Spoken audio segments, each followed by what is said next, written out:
నా పేరు father Koti Ravindra, director of Kaladarshini, Andhra Loyola college, Vijayawada. ఈరోజు నేను మీతో పంచుకోదలుచుకున్నటువంటి ధ్యానాంశము ఏమిటంటే, ఇన్యాసి వారి దైవ ప్రేమానుభవం, సేవాభావం.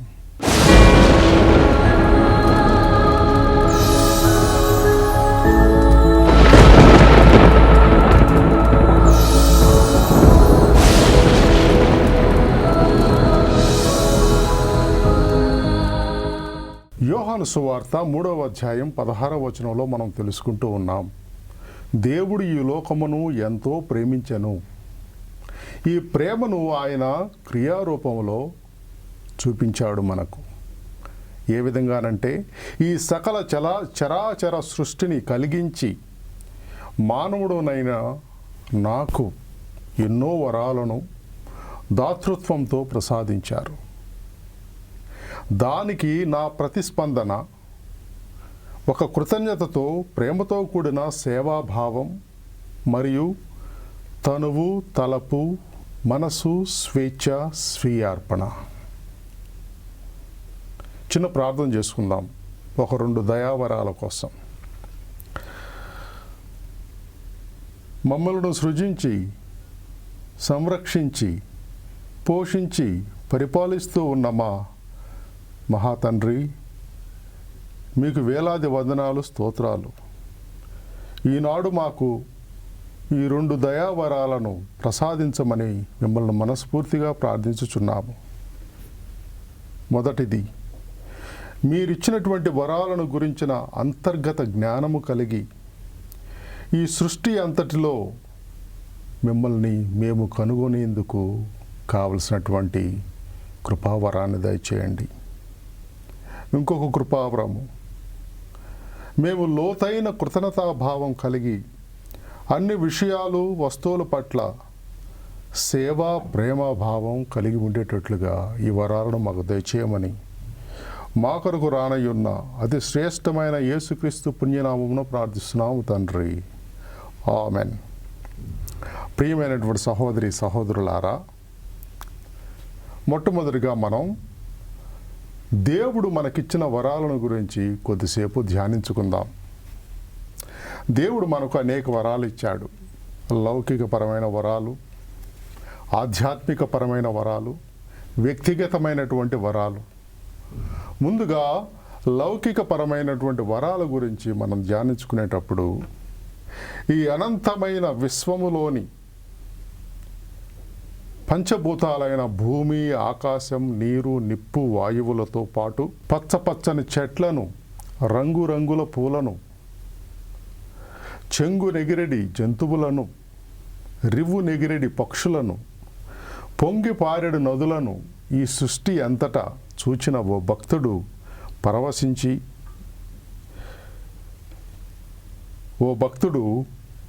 పరవశించిన ఓ హృదయమా, ప్రభుని గీతము పాడుమా అని పులకరించాడు.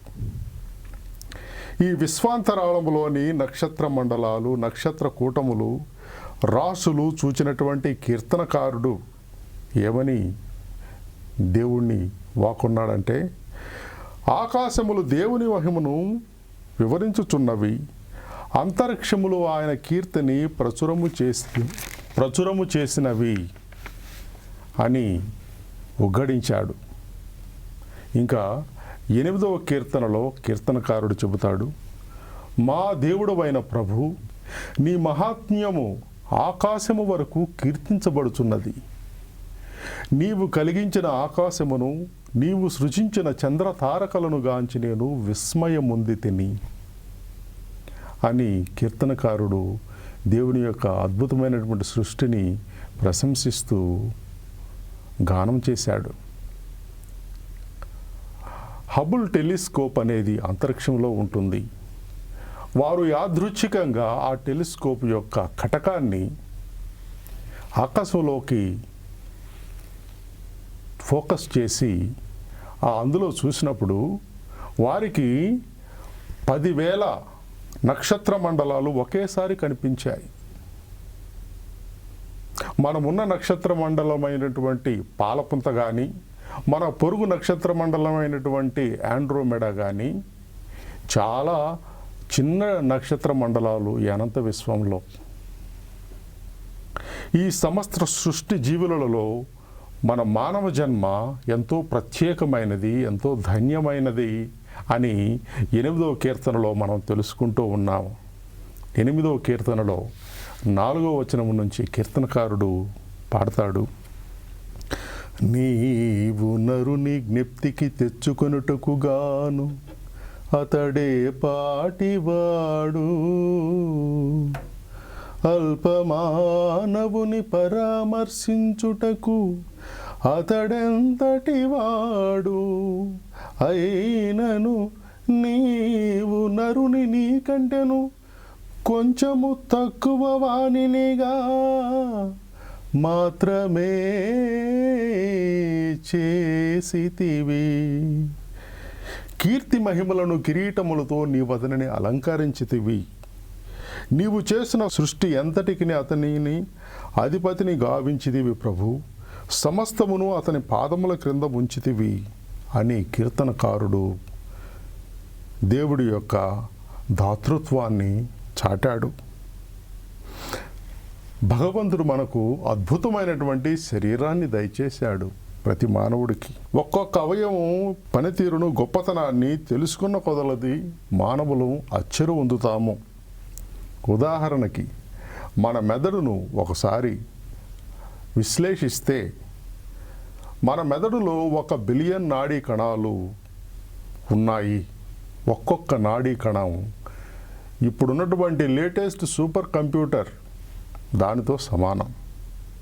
అటువంటిది 1 బిలియన్ నాడీ కణాలు కలిసికట్టుగా పనిచేసినప్పుడు ఎంత గొప్ప తెలివి ఆ నరుడికి ఉంటుందనేది మనం ఆలోచిస్తూనే విస్మయం పొందుతాము.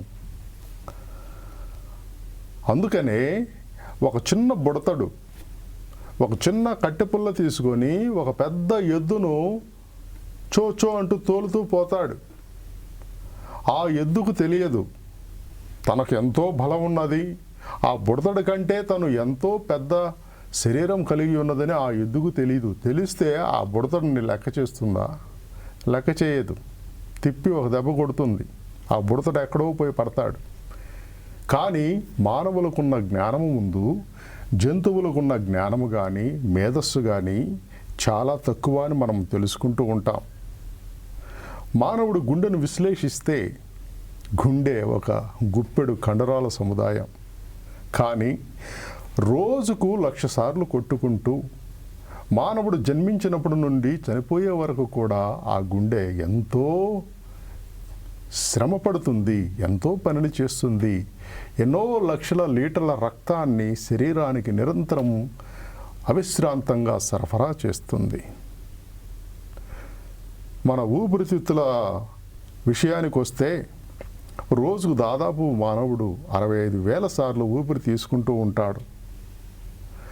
ఊపిరితిత్తులో ఉన్నటువంటి చిన్న చిన్న నాళికలను ఒక వరుసలో పేరిస్తే అవి దాదాపు 1,500 కిలోమీటర్ల దూరం వరకు కూడా విస్తరిస్తాయనే ఆశ్చర్యకరమైన విషయాన్ని శాస్త్రవేత్తలు మనకు తెలియజేస్తూ ఉన్నారు. ఊపిరితిత్తులు మనకు ప్రాణవాయువును ప్రసాదించి మనలో తయారైనటువంటి అవసరం లేనటువంటి వాయువులని పంపిస్తూ ఉంటాయి బయటకు. ఇంకా మానవుడి చేతులు ఎంత శక్తివంతమైనవి, ఎంత నైపుణ్యం కలిగినవి.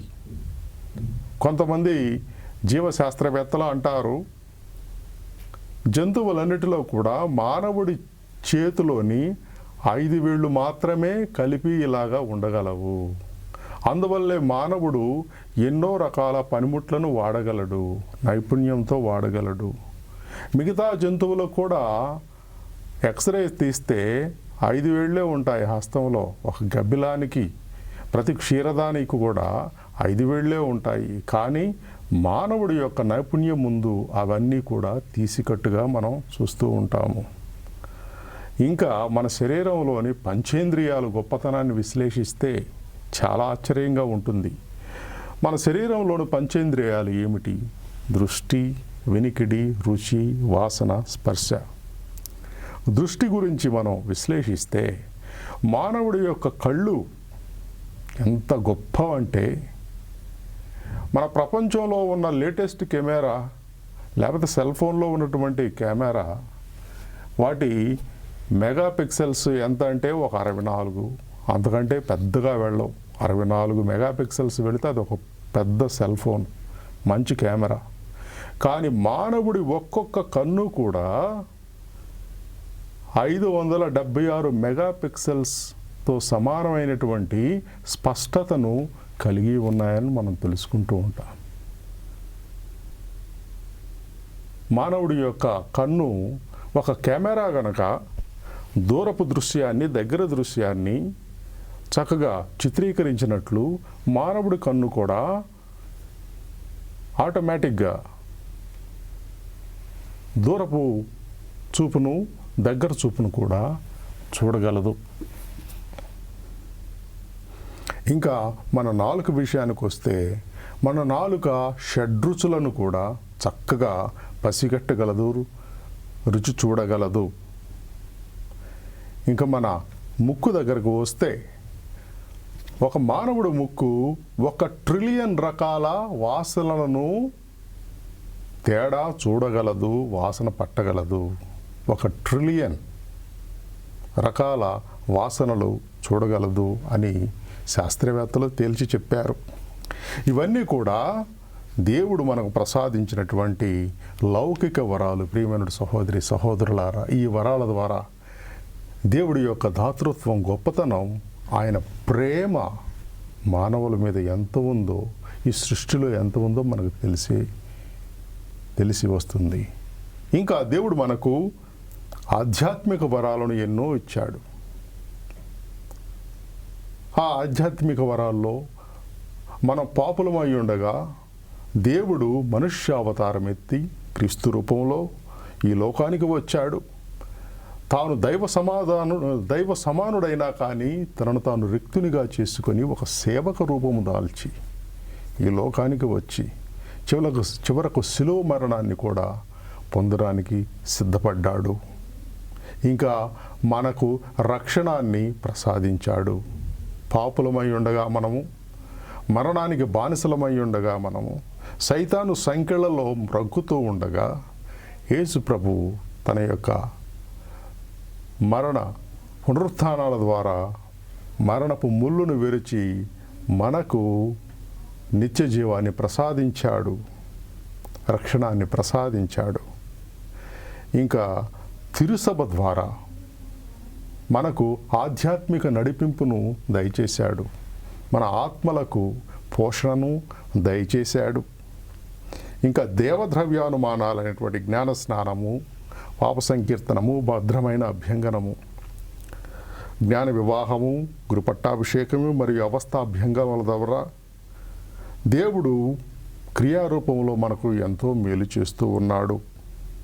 ఇంకా పవిత్ర గ్రంథమైనటువంటి బైబిలు, నీ వాక్యము నాకు దీపము, నా త్రోవకు వెలుగు. దేవుని వాక్యం ద్వారా మనం చీకటిలో నడవకుండా వెలుగు బిడ్డలుగా నడుస్తూ ఉంటాము. ఇంకా సజీవమైనది, చైతన్యవంతమైనది, 2 అంచుల ఖడ్గం కంటే పదునైనది నీ వాక్యము అని మనకు తెలుస్తూ ఉంది. ఇంకా దేవుడు మనకు ప్రసాదించిన వరాల్లో మరియమాత కూడా ఒక అద్భుతమైనటువంటి వరము. అలనాడు యేసుక్రీస్తు శిలువపై ఉన్నప్పుడు యోహానుకు మరియమాతను ఇదిగో నీ తల్లి అని అప్పగించినప్పుడు ఆ యోహాను స్థానములో సకల మానవాళి ఉంటున్నారు. అందులో నువ్వు నేను కూడా ఉంటున్నాము.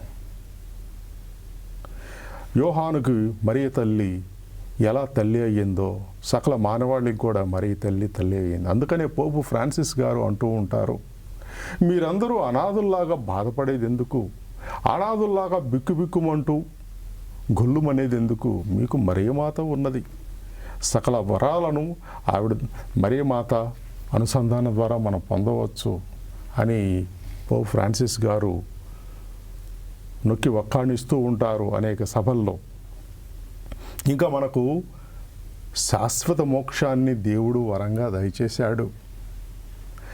మానవులు ఈ లోకంలో జీవించింది ఎందుకంటే ఈ లోకంలో జీవించి రక్షణ పొంది తిరిగి మరణించిన తర్వాత స్వర్గలోకంలోకి వెళ్ళి దేవుణ్ణి స్తుతించుటకు, అటువంటి శాశ్వత మోక్షాన్ని దైవస్థితిలో మనం అందరం భాగస్థులమై ధన్యులయ్యే భాగ్యాన్ని దేవుడు మనకు ప్రసాదించాడు. ఇంకొక వరం ఏమిటంటే దైవ దర్శనం. మనం ఇప్పుడు అద్దంలో అస్పష్టంగా చూస్తూ ఉంటాము, కానీ రేపు మనం స్వర్గానికి వెళ్ళినప్పుడు ఆ పరలోకంలో దేవుణ్ణి ముఖాముఖిగా దర్శిస్తాము, మరియమాతను ముఖాముఖిగా దర్శిస్తాము.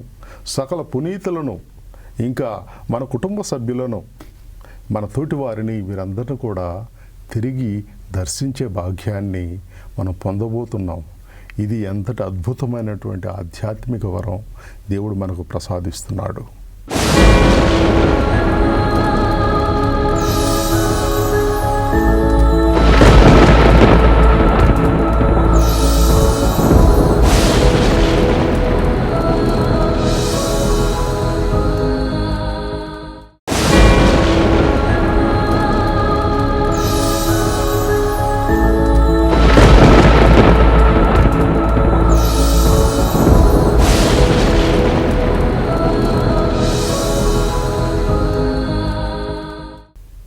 ఇంకా నిత్యానందము. ఈ లోకములో మనం కష్టాలకు, కన్నీళ్లకు, కడగడలకు గురి అవుతూ ఉన్నాము. అనేక సార్లు కష్టాలు తట్టుకోలేక కన్నీళ్లు కారుస్తూ ఉన్నాము. కానీ ఒక్కసారి మనం పరలోకంలోకి వెళ్ళిన తర్వాత అచట ప్రతి కన్ను నుండి ప్రతి బాష్పము తుడిచివేయబడును, కన్నీటి బిందువు తుడిచివేయబడుతుంది. అక్కడ నరలోకంలో ఉండేటువంటి బాధలు, కష్టాలు, కన్నీళ్లు, కడగండ్లు ఏమీ ఉండవు. అటువంటి నిత్యానందాన్ని మనం పొందబోతున్నాం అంటే అది దేవుడు మనకు దయచేసినటువంటి ఆధ్యాత్మిక వరం. ప్రేమికుడు సహోదరి సహోదరులారా, ఇంకా మనకు వ్యక్తిగతమైనటువంటి వరాలను దేవుడు ఎన్నో దయచేశాడు. అవి రాసుకుంటూ పోతూ ఉంటే అనంతంగా ఉంటాయని నాకు అనిపిస్తూ ఉంది. ఎందుకంటే మనం ఎక్కడో పుట్టకుండా పలానా దేశంలో, పలానా రాష్ట్రంలో, పలానా ఊరిలో, పలానా కుటుంబంలోనే జన్మించాం. మన యొక్క తల్లిదండ్రులకు మనం జన్మించాము. మనకు దేవుడు మంచి ఆరోగ్యాన్ని ఇచ్చాడు, తెలివితేటలను, చదువు సంధ్యలను, ఉద్యోగాన్ని, కుటుంబ సభ్యులను ఇచ్చాడు, భార్యను, భర్తను, బిడ్డలను దయచేశాడు, ఎన్నో విజయాలను, సంపదలను, కీర్తి ప్రతిష్టలను, సమాజంలో పరపతిని, గుర్తింపును ప్రసాదించాడు. నాలాంటి వారికి గురు పట్టాభిషేక భాగ్యం ద్వారా ఒక గురువు అయ్యేటువంటి అదృష్టాన్ని, ఆధ్యాత్మిక వారాన్ని దేవుడు దయచేశాడు. ఈ సందర్భంగా మనం గుర్తుంచుకోవాల్సిన విషయాలు ఒకటి: ఓ దేవా, నాకున్నవన్నీ కూడా నీవిచ్చినవే, అన్నీ సమస్తము నీకు చెందినవే. అందువలన మనలో ఒక కృతజ్ఞతా భావం ఉప్పొంగాలి. కృతజ్ఞతా భావం ఉప్పొంగి ఆ దేవుడికి మనం మనకున్న సమస్తం సమర్పించాలి. దేవుడు మరి మనకు ఇన్ని బహుమతులను ఇచ్చినప్పుడు మనం దేవుడికి ఏమి ఇవ్వగలం? ఒక సామెత ఎక్కడో చదివాను, ఒక కొటేషన్: ఈ భూలోకంలో నీ యొక్క జీవితం దేవుడు నీకు ఇచ్చినటువంటి బహుమానం. కానీ ఈ జీవితము పూర్తయిన తర్వాత నువ్వు ఏ విధంగా తయారవుతావు అనేది నీవు దేవుడికి ఇచ్చేటటువంటి బహుమానం. ఈనాడు ఇన్ని లౌకిక, ఆధ్యాత్మిక, వ్యక్తిగత బహుమతులను మనం దేవుడి నుంచి ఉదారంగా పొందాము, ప్రేమతో పొందాము. అటువంటప్పుడు మన యొక్క ప్రతిస్పందన ఎలా ఉండాలి? మన యొక్క ప్రతిస్పందన ఎలా ఉండాలంటే, మన యొక్క అదృష్టాన్ని చూసి మనం పొంగిపోవాలి, ఈ విలువలను మనం తెలుసుకోగలగాలి.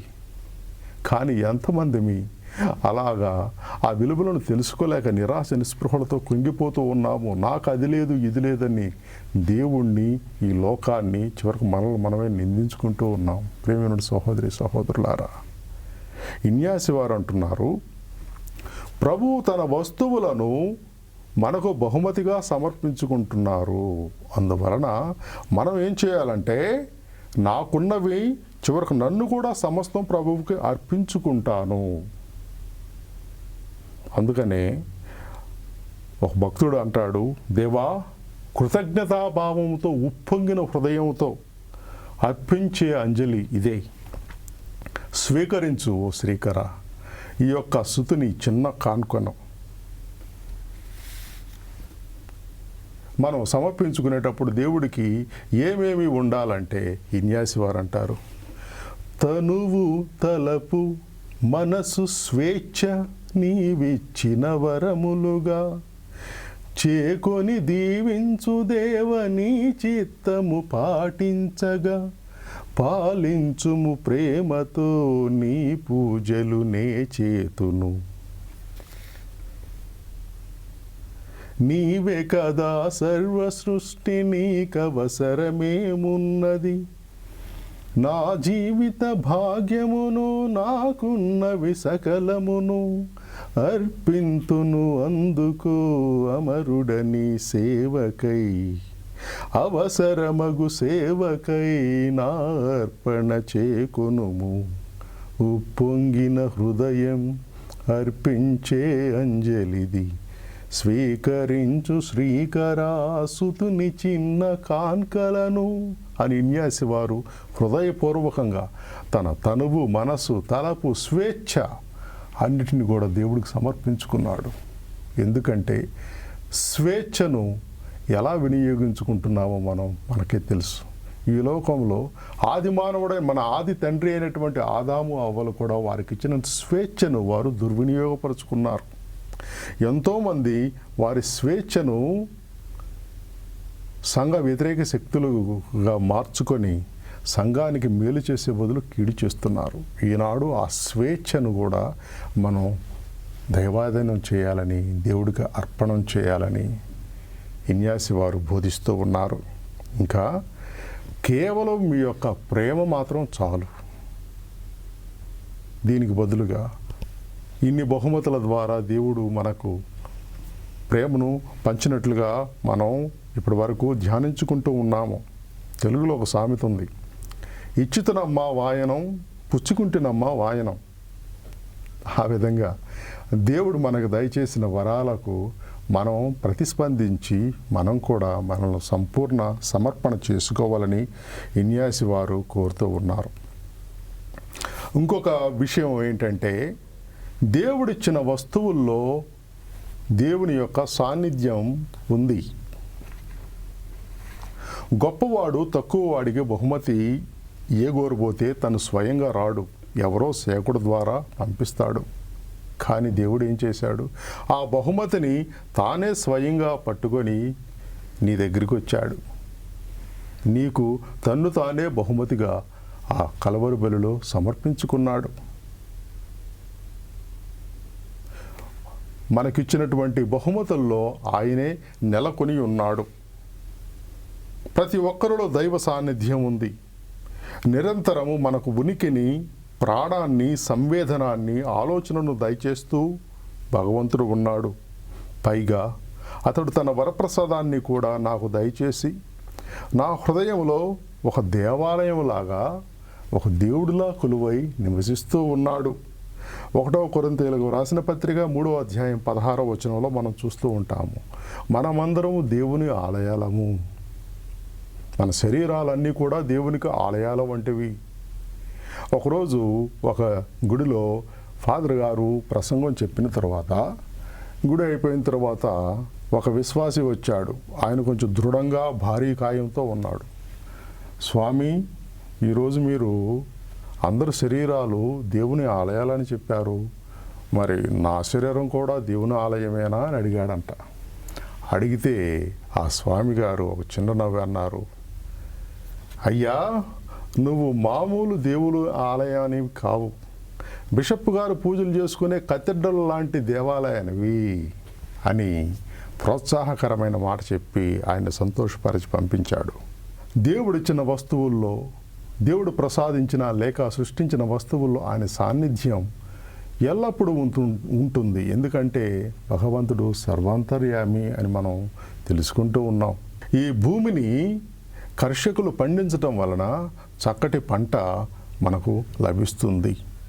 కర్షకులు పొలాలనన్నీ హలాల దున్ని ఇలా తలంలో హేమం పిండగా, జగానికంతా సౌఖ్యం నిండగా వారు వ్యవసాయం చేసినప్పుడు మనకు ఆహారం లభిస్తుంది.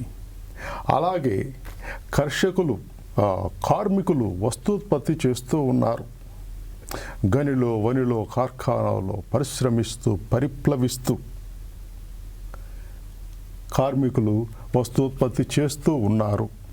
ఋతువులను కార్తెలను సృష్టించి ఈ సృష్టి అంతా కూడా చక్కగా నడుచుటకు దేవుడు తన అపారమైనటువంటి కృషిని చేస్తూ ఉన్నాడు. ఉదాహరణకు ఈ భూగోళ వేగాన్ని ఎలా నియంత్రించబడుతుందంటే, భూగోళ వేగం ఎలా నియంత్రించబడుతూ ఉందంటే, భూగోళం 1 సెకనుకు 30 కిలోమీటర్ల దూరం వెళుతుంది. అంటే 24 గంటల్లో ఎంత వేగంతో అది కదులుతుందో, సరిగా తనకు నియమించబడినటువంటి కక్షలోనే అది కదులుతూ ఉంది. అంత గొప్ప దేవుడు మన దేవుడు. సూర్యుడికి కొంచెం దగ్గరగా వస్తే మన భూగోళం అంతా కూడా భస్మమైపోతుంది. సూర్యుడికి కొంచెం దూరంగా కదిలితే భూగోళం గడ్డగట్టుకొని పోతుంది, జీవితమే ఉండదు. ఇంకా దేవుడు చేస్తున్నటువంటి కృషి దేవద్రవ్యానుమానాల ద్వారా చాలా చక్కగా ద్యోతకమవుతున్నది. దేవద్రవ్యానుమానాల ద్వారా మనకు మంచి ఆధ్యాత్మిక పోషణ లభిస్తూ ఉంది. ఇంకా బైబిల్ ద్వారా ఉత్తేజం, జ్ఞాన మార్గం మనకు దొరుకుతూ ఉంది. సిలువ ద్వారా రక్షణ ప్రసాదించబడింది. దేవుడు తను ద్రాక్ష తీగ, మనం రెమ్మలం అని చెబుతూ ఉన్నాడు. ఆ రెమ్మలు ద్రాక్ష తీగలో కలిసి ఉంటేనే విస్తారంగా కాపు కాస్తాము. అందుకనే మహాకవి రవీంద్రనాథ్ ఠాగూర్ అంటాడు, ప్రసరించుమో స్వామి నీ హృదయ ద్రవము, నా వీణ తంత్రుల్లో నా హృదయ తంత్రుల్లోకి ప్రసరింపనీము అని ప్రార్థిస్తూ ఉంటాడు. ఇంకా రోమీయులు 8వ అధ్యాయము 28వ వచనంలో దేవుడు అన్నీ మన మేలు కొరకే సృష్టించి కృషి చేస్తూ ఉంటాడు అని మనం తెలుసుకుంటూ ఉన్నాము. ప్రేమ సహోదరి సహోదరులారా, దీనికి నీ జవాబు నా జవాబు ఎలా ఉంది? సేవాభావంతో కృషి చేయడానికి మనం సంసిద్ధులుగా ఉన్నామా అని ఒకసారి మనం ధ్యానించుకోవాలి. 4వ విషయం ఏమిటంటే, దేవుడిచ్చిన వస్తువుల్లో ఆయన రూపం ప్రతిబింబిస్తుంది. ప్రతి వస్తువులో ఆయన రూపం ఉంది. ఆయన రూపం, సౌందర్యం, మంచితనం ప్రతిబింబిస్తూ ఉన్నాయి. సూర్యకిరణాలు సూర్యునిలాగానే ఉంటాయి. స్వర్గలోకంలో దేవదూతలు, మరియమాత, క్రీస్తు మానుష దేహం, వీళ్ళందరూ భగవంతుడు సృష్టించిన వాళ్ళే. అతని దివ్యత్వాన్ని ప్రతిబింబించే వాళ్ళే. అతడు అన్ని వెలుగులకు ఆవలి వెలుగు కనుక అతన్ని స్తుతించి కీర్తిద్దాం. అతని కొరకే అతన్ని ప్రేమిద్దాం. ఇది స్వచ్ఛమైన ప్రేమ. మనము ఈ తరుణములో ఈ ధ్యానం నుండి మనం నేర్చుకోవాల్సినటువంటి విషయాలేవి? ఇన్యాసి వారి ధ్యానం ద్వారా మనం అన్ని వస్తువుల్లో భగవంతుణ్ణి చూడాలి, అన్నిటినీ అతని యందు చూడాలి. మనం సృష్టి వస్తువులు నడుమ జీవిస్తున్న వాటిని అంటిపెట్టుకొని ఉండకుండా, వాటిని చేసిన ప్రభువు వాటికంటే ఘనుడు కనుక ప్రభువుకు అంటిపెట్టుకుని ఉండాలి. మనం ప్రభువుకి ఆత్మార్పణం చేసుకోవాలి, అతని కొరకు తపించిపోవాలి. కనుక ప్రియమైనటువంటి సహోదరి సహోదరులారా, ఇన్యాసి వారి దైవానుభవం వారి సేవానుభవానికి, సేవాభావానికి దారితీసింది. మనలో మనం దేవుడికి అర్పించుకుందాం. మనకిన్ని బహుమతులను ఇచ్చినటువంటి దేవుణ్ణి స్మరించుకొని కృతజ్ఞతగా మనకున్న సమస్తం తిరిగి ఆయనకు అర్పించుకొని ఆయన సేవలో తరిద్దాం. దేవుడు మనల్ని ఆశీర్వదించునుగాక. పిత, పుత్ర, పవిత్రాత్మ నామమున ఆమేన్.